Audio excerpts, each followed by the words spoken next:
Bien, bon, avant d'attaquer la partie duplicata où nous allons insérer un duplicata, je tenais à faire un petit rappel. Là, je suis toujours sur l'interface utilisateur simple de Moodle. Là, j'ai ajouté d'autres documents volontairement. Par exemple, là, si on regarde sur son état, il y a trois documents sur la plateforme. Il y a un document qui est en cours d'étude, qui n'est pas encore validé. On l'a marqué ici, waiting. Bon, il faut juste rappeler que nous sommes sur du anglais et français, donc il y a une partie de l'application front qui est en anglais et il y a l'autre qui est en français. C'était juste pour tenir en compte les deux langages. Donc l'application aussi est disponible en anglais et en français. OK. Et là, nous voyons qu'il y a aussi des documents qui sont validés. Par exemple, là, on a deux documents.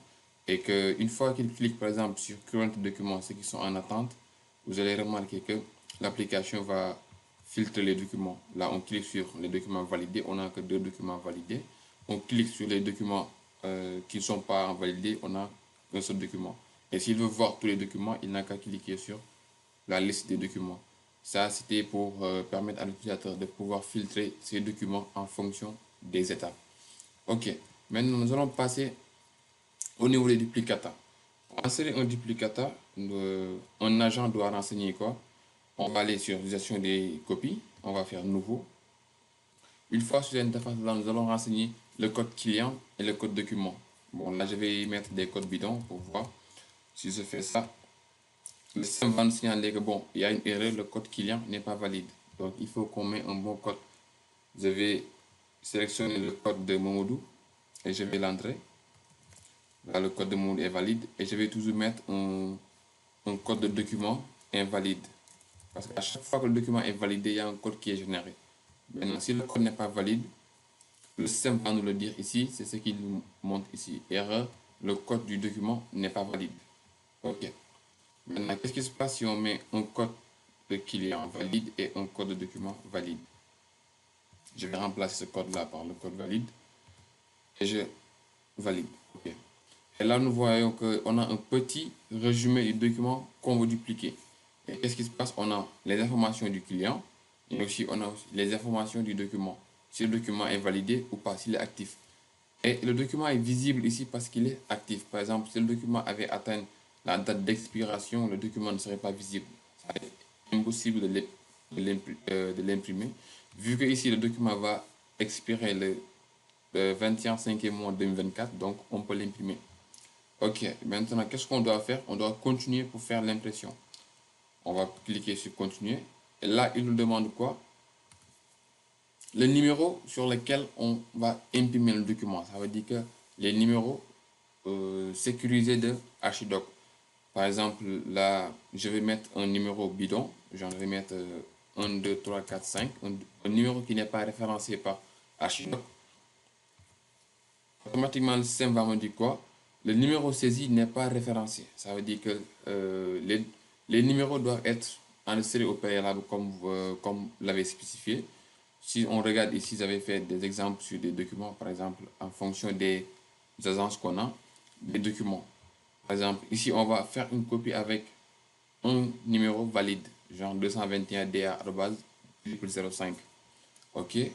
On va reprendre la procédure. On va faire nouveau. On va mettre le code du client. OK. On met le code du client.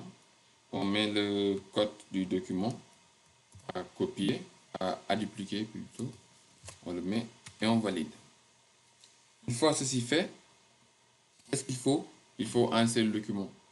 On va insérer le document en faisant quoi? En sélectionnant ici un numéro valide référencé par HDoc. On va mettre le numéro 221DA@006. On enregistre. OK. Et maintenant, le document sera imprimé et on nous dit quoi? Ça a été bien enregistré. Et ici, qu'est-ce qu'on regarde? On voit que le document est en attente. Ça veut dire que pour le moment, le document est en attente. Il n'est pas encore validé par un notaire. Et aussi, le document n'est pas encore publié. Parce qu'il faut que le document soit validé pour être publié. Maintenant, on va supposer le cas où un notaire se connecte sur la plateforme. Qu'est-ce qu'il va faire?